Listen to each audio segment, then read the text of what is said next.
7 días. La actualidad semanal con perspectiva evangélica.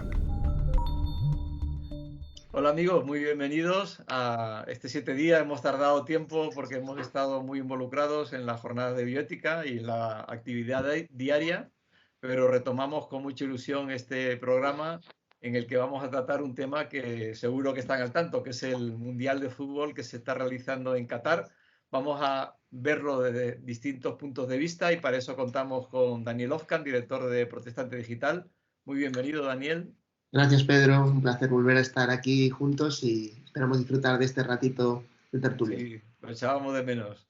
Joel Foster, director de Evangelical Focus. Un saludo cordial también, Joel. Hola, Pedro. Con ganas de hablar de fútbol. Sí, por fin. Y Jonathan Soriano, que es un experto en eventos internacionales y en este momento el tema deportivo también lo ha abordado. Ya veremos en una faceta muy interesante. Muy bienvenido, Jonathan. Muchas gracias, Pedro, y me uno a lo que dicen Daniel y Joel de muchos deseos de retomar esta tertulia semanal. Bueno, pues vamos con ello adelante. Vamos a hacerlo en bloques. El primer bloque sería el hecho que siempre ocurre en eventos deportivos y que no suele salir en la prensa generalista, y es el hecho de muchos creyentes o creyentes cristianos evangélicos que dan testimonio de su fe de forma además muy clara. Explícame un poquito lo que se ha recogido en Protestante Digital, en Evangelical Focus.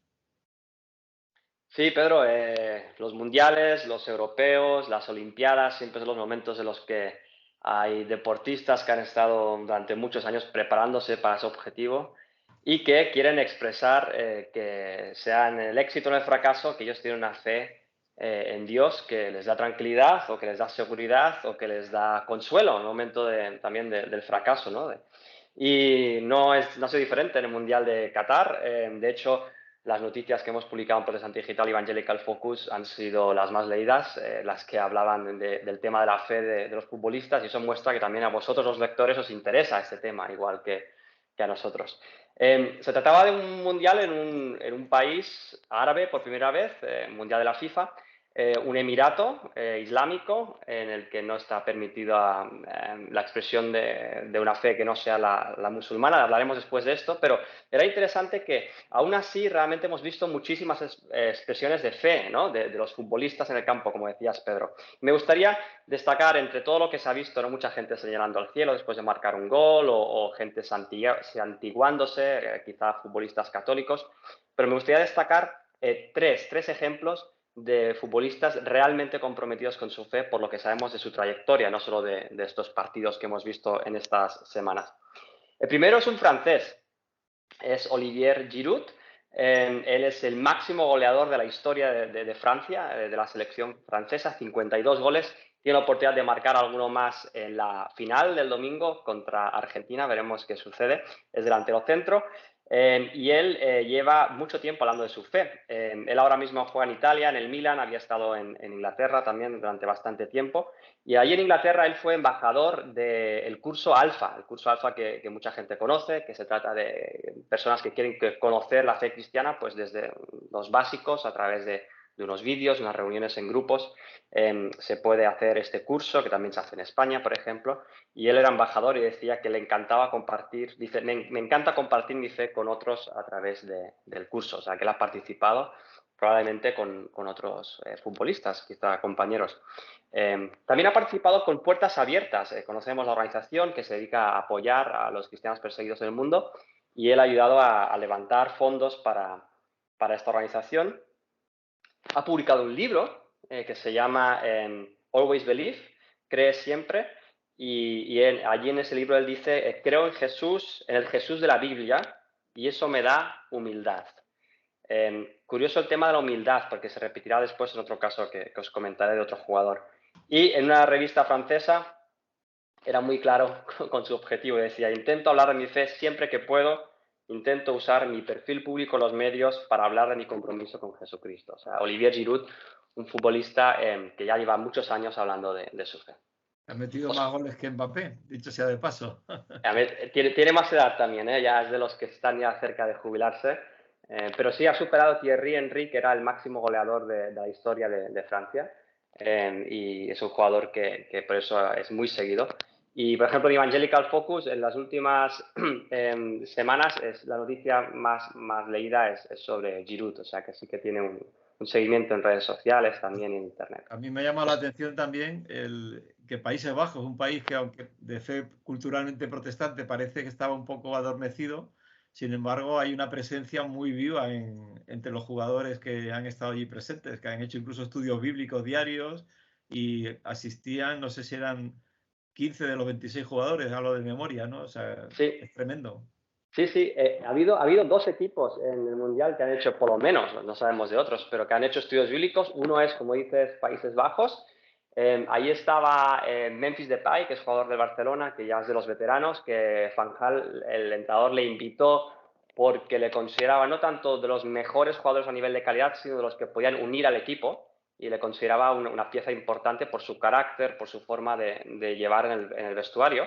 Y él, juntamente con un chaval joven que se llama Gakpo, que tiene 23 años, si no me equivoco, que es una de las estrellas también de Holanda, hacían estudios bíblicos y, como dices, se juntaban 15 jugadores allí, incluso muchos de ellos no creyentes o que no se consideran especialmente religiosos, por usar esta palabra, pero había un diario de Holanda que ha hecho un reportaje amplio, ha preguntado a Frenkie de Jong, por ejemplo, que es un jugador que no se considera cristiano, pero que él confirmaba que sí, que muchos iban a este estudio en el que había otro jugador, os lo leo, había un jugador que se llama Dumfries, que también es delantero, y decía esto de Gapco, del chaval joven que ayudaba a organizar los estudios bíblicos. Decía, Cody Gapco es una persona con mucha fe, en los últimos días hemos orado mucho con él, ha compartido su fe con nosotros y cómo él se encuentra a sí mismo en esa fe. Las reuniones fueron muy especiales y eso me dio mucha fuerza y estoy muy agradecido. Es un jugador que no se considera cristiano, pero que asistía y que se sentía reconfortado en su fe, o sea, en el caso de Holanda. Y el otro caso es Ecuador, ¿no? ¿Os acordáis del primer partido del Mundial contra Qatar, que ganaron 2-0? La imagen del partido era todos los jugadores celebrando el gol de rodillas, orando, levantando los índices, el dedo, bueno, las manos al cielo en señal de agradecimiento, pero también esta imagen que compartieron en redes sociales. Allí había Pervis Estupiñán, que es uno de los jugadores, que decía, con Ecuador oramos juntos antes y después de los partidos. Y también otro jugador, Carlos Gruezo, en Instagram compartía vídeo de varios miembros del equipo en una habitación del hotel con las Biblias abiertas porque habían estado leyendo la Biblia y orando por el tiempo que iban a pasar allí en Qatar. La estrella de Inglaterra también, ¿no? Ha dado testimonio de su fe. Saka, sí. Sí. Ese sería quizá el tercer ejemplo que me parece más interesante, es Bukayo Saka. Él es inglés, lógicamente, pero de origen nigeriano, sus padres inmigrantes que llegaron cuando era muy chavalín. Él siempre ha explicado que su padre le ayudó a mantener los pies en el suelo, a mantener siempre la humildad, aunque él pudiera pues, triunfar en la vida, como ha sido el caso. Tiene 21 años, ha marcado 3 goles con Inglaterra en este Mundial, también un delantero. Y le preguntaron en la rueda de prensa, sería interesante saber quién se lo preguntó, qué periodista, si era un medio cristiano o si era un medio secular, pero el periodista tenía interés especial en eso, sobre si él leía la Biblia allí en Qatar, ¿no? Y él, también lo tengo aquí, os leo lo que él dijo. Dice, leo mi Biblia todas las noches y lo sigo haciendo aquí. Para mí es realmente importante estar en la presencia de Dios todo el tiempo y me da confianza saber que el plan de Dios para mí es perfecto. Así que puedo salir al campo y saber que Dios me cubre las espaldas. Pero lo principal para mí es mantener mi fe. Dice, aunque pueda estar nervioso o preocuparme por los resultados, porque obviamente es mi primera Copa del Mundo, decía él, ¿no? El chaval joven. Puedo empezar a preocuparme por estas cosas, pero en lugar de eso elijo poner mi fe en Dios. Estuve ahí un buen rato hablando de forma muy natural en la respuesta. Podría haber dicho, sí, soy cristiano y pasar a otra pregunta, ¿no? Pero estuvo ahí con toda naturalidad y leí ahora, justo hoy en redes sociales, alguien ahí en Inglaterra que decía que en un país como Inglaterra, que está muy secularizado, donde los cristianos dicen que se sienten incómodos de compartir su fe, era muy refrescante ver a un chaval de 21 años delante de los medios de comunicación estar ahí explicando sobre su rutina de lectura bíblica diaria, ¿no? Me ha llamado la atención por el vacío el tema de los jugadores de Brasil, que sabemos que además hay muchos creyentes. Está Rodrigo del Real Madrid, está Alisson Becker, que también el portero, que es muy conocido, y varios más.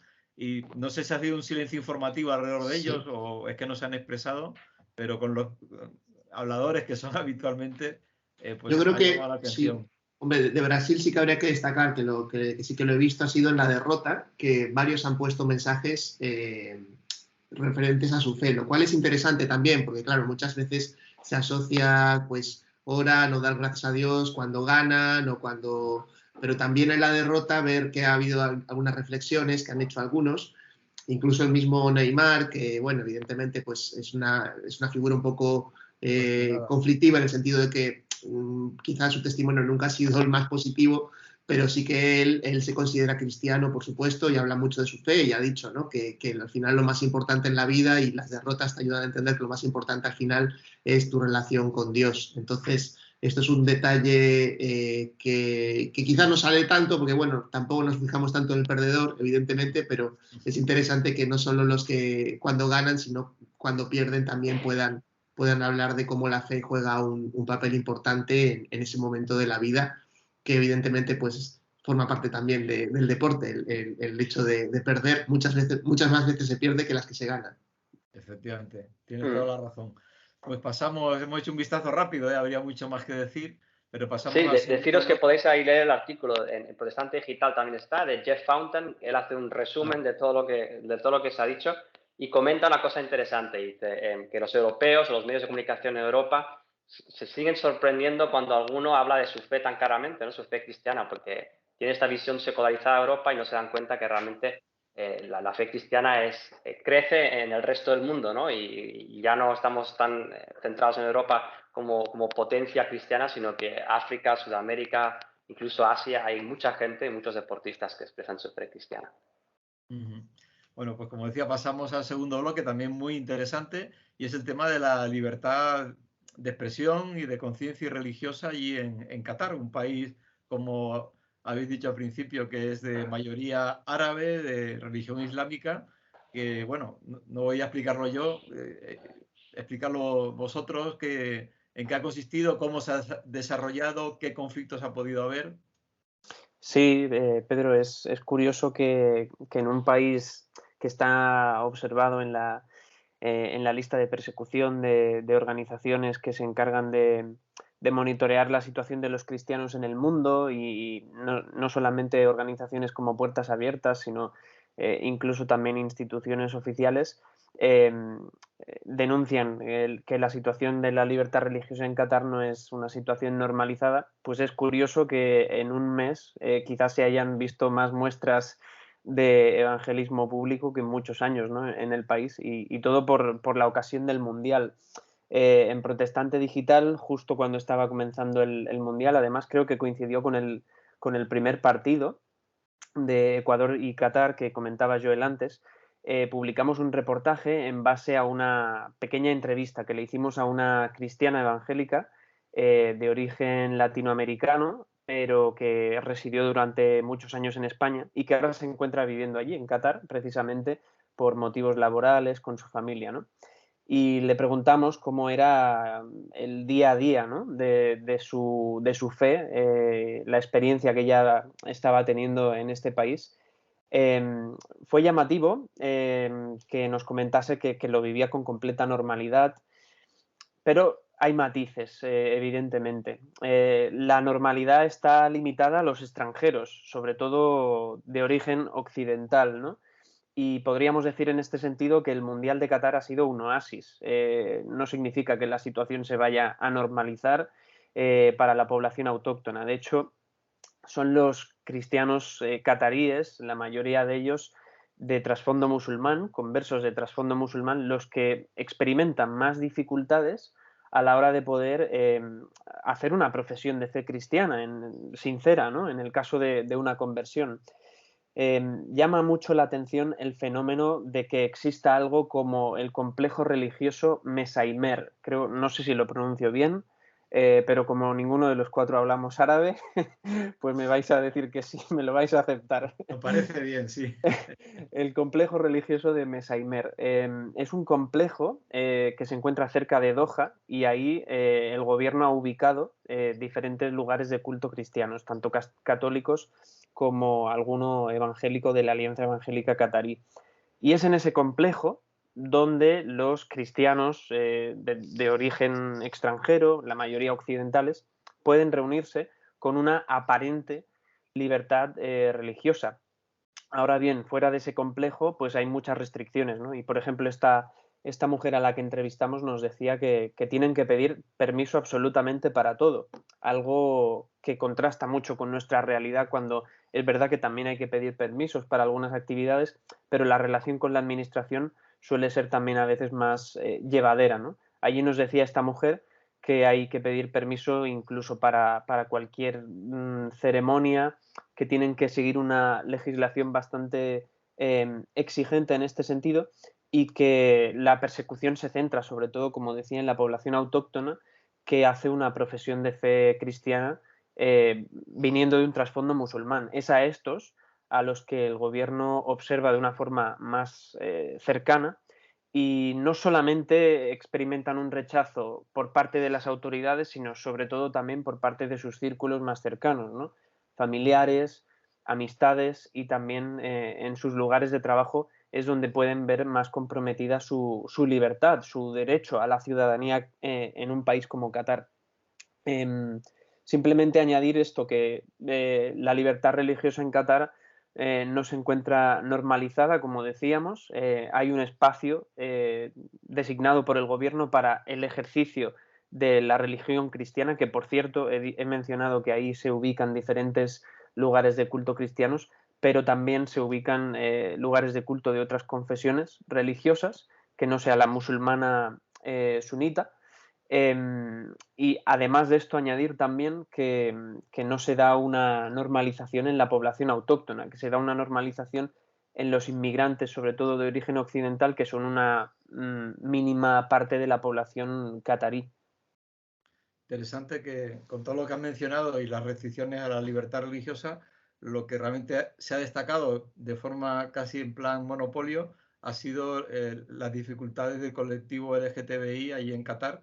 Hasta el punto todos tenemos la imagen del equipo alemán que no le dejaron llevar el arco iris en la camiseta, que sacó la foto con la mano tapándose como si fuera el gran problema, ¿no? El único problema que existe allí de libertades. Es algo que pasa en Occidente y lo hemos trasladado allí a Qatar. Sí, es verdad. Creo que Dani nos hablará ahora también de la relación entre el Mundial de Qatar y la situación de los derechos humanos en el país en general. Pero sí es verdad que no, en relación a lo que decía Joel también, con el hecho de que medios de comunicación en Europa se extrañen de que futbolistas hagan una profesión de fe, ¿no? O den testimonio de sus creencias religiosas en público con tanta naturalidad, pues ahí se ve una diferencia, ¿no? Es más fácil hoy en día en un partido quitarse la camiseta con un corazón de te amo fulanita, o hacer defensa de un derecho en concreto, como es el que decías, Pedro, de la libertad sexual, libertad de elección sexual, que no quitarse una camiseta y que ponga Dios te ama, ¿no? Ahora me haces pensar también en un amigo de la universidad con el que coincidí, no era creyente y teníamos debates, y era muy fan de un equipo en el que había jugadores cristianos que cuando marcaban un gol o hacían una celebración se quitaban la camiseta y ponían mensajes de Jesús te ama y tal, ¿no? Y alguna vez le pregunté qué pensaba y se extrañaba, la verdad, de algo así. O sea, al final es un fenómeno que evidentemente en un país en el que no hay libertad religiosa se da en unas situaciones mucho más graves. Pero al final tampoco hay una normalidad popular, ni siquiera en Europa. Al final se ha conseguido que se vea como algo extraño, como algo inusual, ¿no? Y sería bueno trabajar más para normalizar eso. De hecho, artículos como el que comentaba Joel de este hombre, de Jeff Fontaine, sería bueno que muchos medios seculares hiciesen una lectura. de esta clase de contenidos. Quizá hay que comentar también del tema de la libertad religiosa, que no deja de ser un derecho muy importante, ¿no? Que sostiene luego muchos otros derechos, porque realmente a veces, evidentemente todos los derechos son importantes, pero en el caso de la libertad religiosa estás también protegiendo la libertad de conciencia, a la vez que proteges la libertad religiosa, y a la vez estás dando pie a que haya una libertad de expresión. Es decir, son tres derechos que están totalmente relacionados. Y bueno, sobre eso se ha escrito mucho y de hecho tenemos bastantes artículos en Protestante Digital reflexionando sobre estos temas y el por qué es tan importante que haya una defensa específica del derecho de libertad religiosa. Bueno, y en ese sentido también hace poco hemos publicado la noticia de que el Parlamento Europeo ha vuelto por fin a poner al comisario que se encarga un poco de defender la libertad religiosa a nivel mundial, y es algo importante que la Unión Europea, en un sentido, pues con todos sus errores que los tiene también, pues que se siga manifestando a favor de este derecho, porque se sabe y tenemos conciencia y tenemos que seguir teniendo esta conciencia de que es un derecho fundamental que tiene que ser respetado, y tenemos que decírselo a los países donde no lo están haciendo.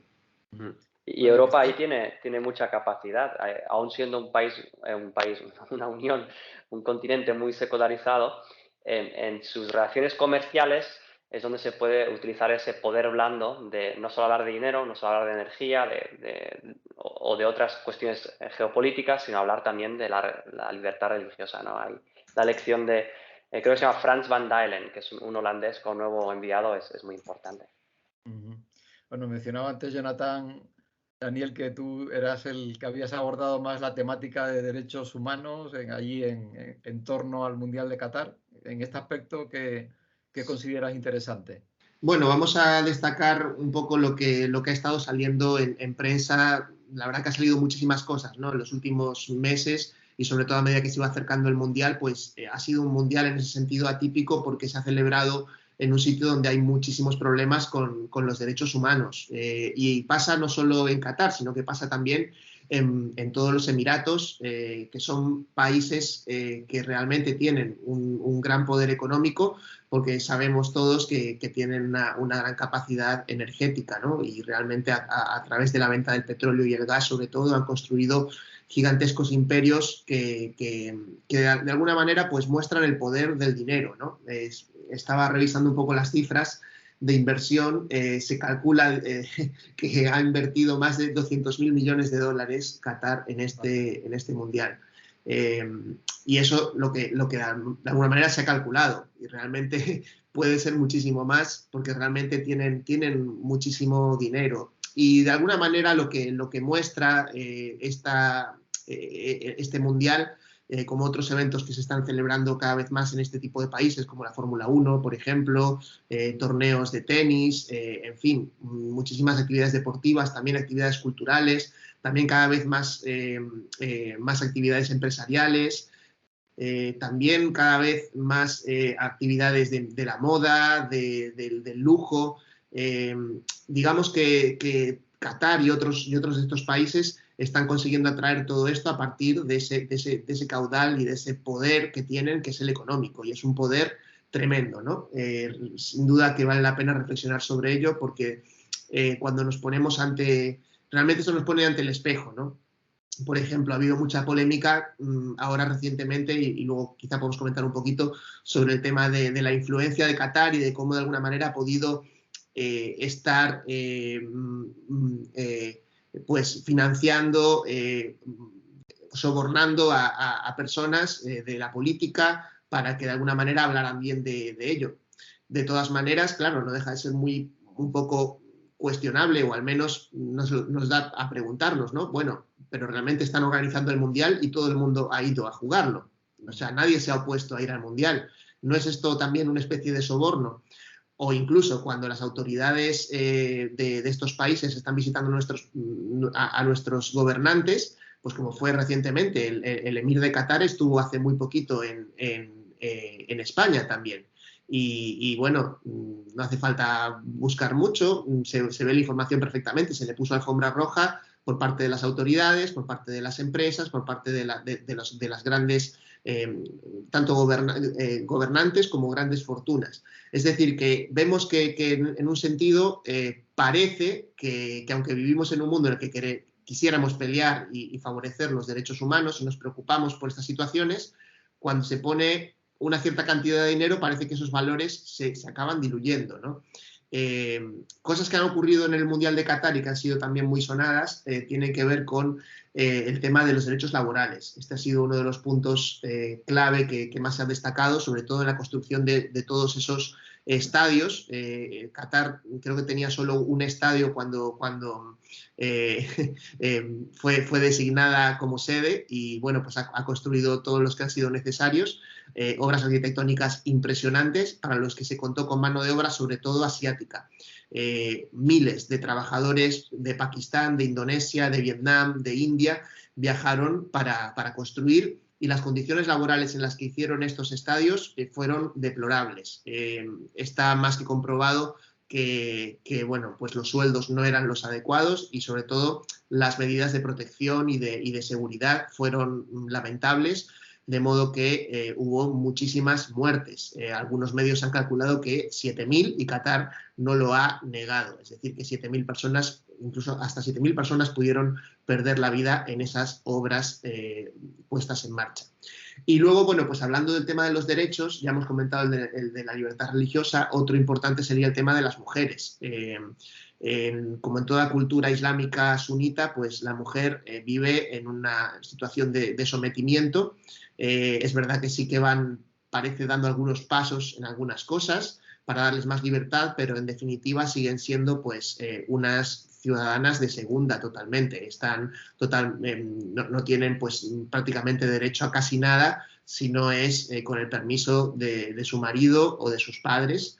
Y esta situación evidentemente pues es una situación de desigualdad pues realmente terrible que se está viviendo no solo en Qatar, sino en muchos de los Emiratos, en muchos de los países árabes, y que también debe ser denunciada y también se ha hecho, pero ojalá que pudiera hacerse de manera no solo más contundente, sino con más eficacia, que realmente se pudiera llegar a producir algún tipo de cambio.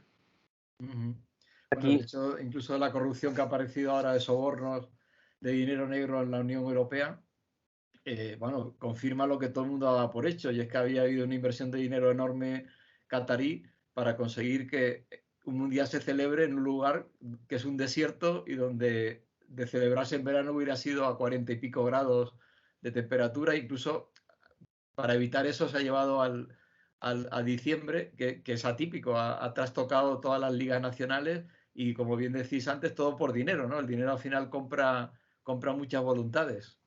Aquí, cuando estaba hablando Dani, es interesante pensar en cómo hablábamos antes de cómo se ha desplazado quizás el centro de influencia o de promoción del testimonio del Evangelio de Occidente a Asia, a África, a Latinoamérica, ¿no? Decía Joel. Pero también es interesante, en relación con lo que comentaba Daniel ahora, cómo se ha desplazado también el centro de poder y en base a lo económico, ¿no? Y cabe destacar también en esto que Qatar en este mundial no solamente se ha presentado como potencia económica en base al petróleo y en base a recursos energéticos, sino también como potencia turística.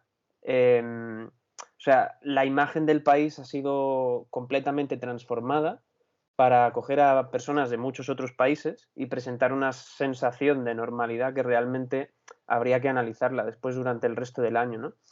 Y esto es interesante también porque se ve también en países como Marruecos, se ve también en países en los que los derechos humanos no se está haciendo un seguimiento, ¿no? O incluso tienen casos de denuncia pendiente en la ONU. La Alianza Evangélica Mundial ha planteado casos de este tipo con su representante en el Consejo de Derechos Humanos de la ONU.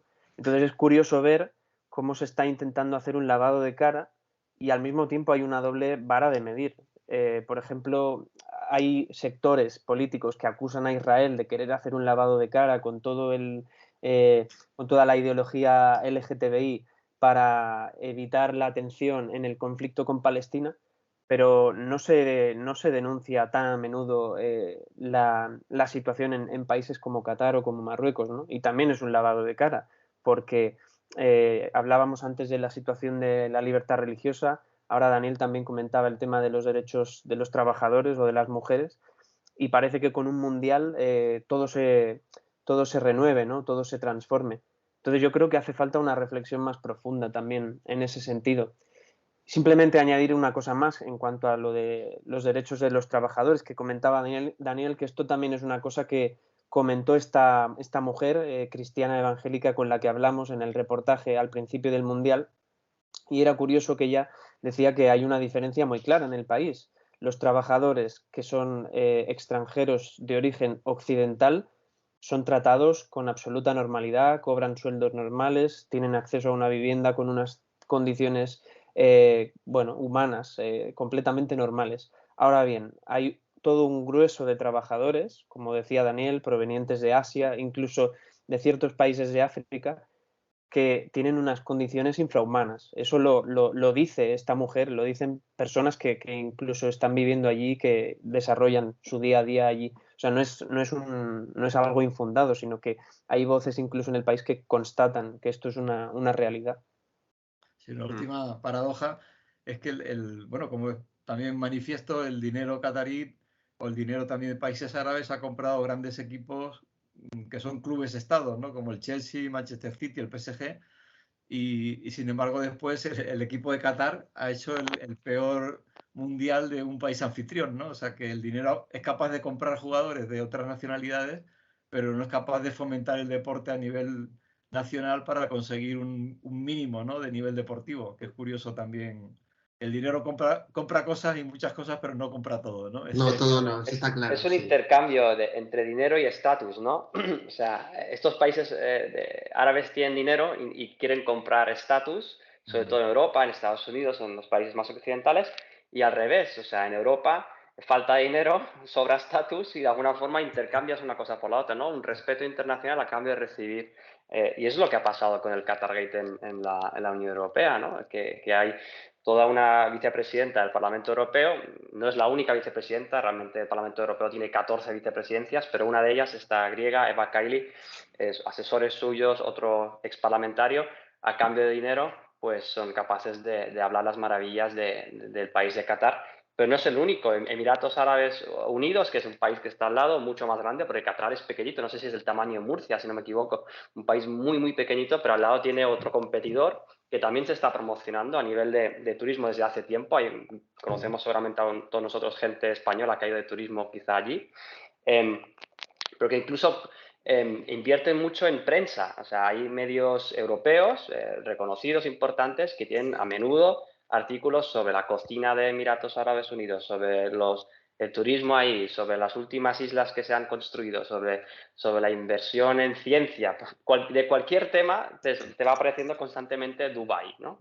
Y es porque se está pagando contenidos para promover el estatus, como decía, para hacer un país respetable a cambio de poner mucho dinero sobre la mesa. Sí, quizá también religioso, porque eso a lo mejor no es tan conocido, pero sí que hemos publicado en Protestante Digital la creación de esta organización que se llama el CAICID, del que forman parte, además de su patronato, España, Austria y Arabia Saudí, y CAICID lleva las siglas, de hecho, del rey de Arabia Saudí, que es una especie de foro de diálogo religioso, y ahí se juntan pues católicos, musulmanes y protestantes, teóricamente, pues para dialogar y para de alguna manera pues hablar sobre la promoción de la libertad religiosa. Claro, son cosas que son absolutamente contradictorias, ¿no? Las que están haciendo, pero como tienen tanto dinero de alguna manera, pues es por donde son capaces, ¿no? De alguna manera de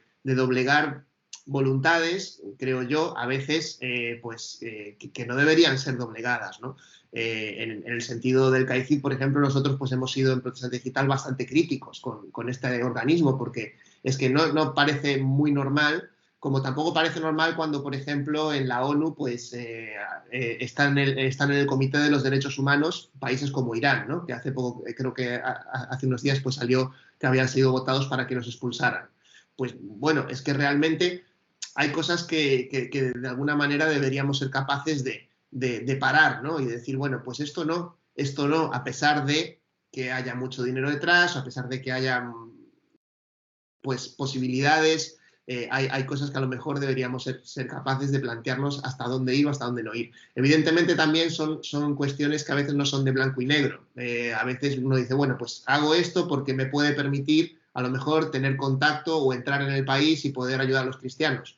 Pues podría ser, ¿no? Hay que verse ahí también en la piel de quienes tienen que tomar las decisiones a veces de participar en este tipo de cosas. Pero bueno, digamos que hay muchas cosas que evidentemente siguen siendo pues cuestionables, y en este sentido, siempre que hay tanto dinero de por medio, llama mucho la atención. Quedaría un último punto muy delicado que no sé si os vais a atrever a definir, y es quién va a ganar, Argentina o Francia. Bueno, yo soy argentino y yo espero que gane Argentina, la verdad. Voy con Argentina con todas mis fuerzas, y espero que lo consigamos. Pero creo que va a ser una final bonita y difícil. Y bueno, una final bastante interesante desde el punto de vista futbolístico. Yo creo que los espectadores neutrales lo van a pasar muy bien. Sí, yo creo que Sí, sí. Argentina, Francia y Brasil, que no pasó, eran los grandes favoritos y los que mejor han jugado también. Bueno, Inglaterra quizás también. Pues Yo bueno, con Suiza y España fuera me quedo con Giroud, con Francia. bueno, a ver, la oración es a quien hace caso Dios. Bueno, Yo no nada. me mojo. A ver, está en Que gana empate, Inglaterra. Pedro, defínete que tenemos aquí un 1-1. A ver si yo no lo sé, la verdad, al final quién. Hombre, yo por Giroud, porque Argentina no tiene ningún creyente que se sepa, o sea que sería. Bueno, pero justamente por pillaría- eso, por amor y misericordia, deberías ir con Argentina, Claro, creo para que se convierta uno con alegría, yo. ¿no? Claro. Bueno, pues nada, muchas gracias, Jonathan, Daniel, Joel, por este tiempo. También a todos ustedes que nos han seguido. Gracias, porque en la jornada de bioética hemos contactado con muchos que nos habéis dicho que seguís este programa. Nos anima, porque estamos aquí hablando a veces y no sabemos, no tenemos ese feedback, ¿no? de quién nos escucha, y nos alegra saber que de alguna forma pues aportamos algo de reflexión, algo interesante, algo que merece la pena escuchar. Y nada, deseamos sobre todo que Dios os bendiga mucho, y nos veremos en el siguiente 7 días.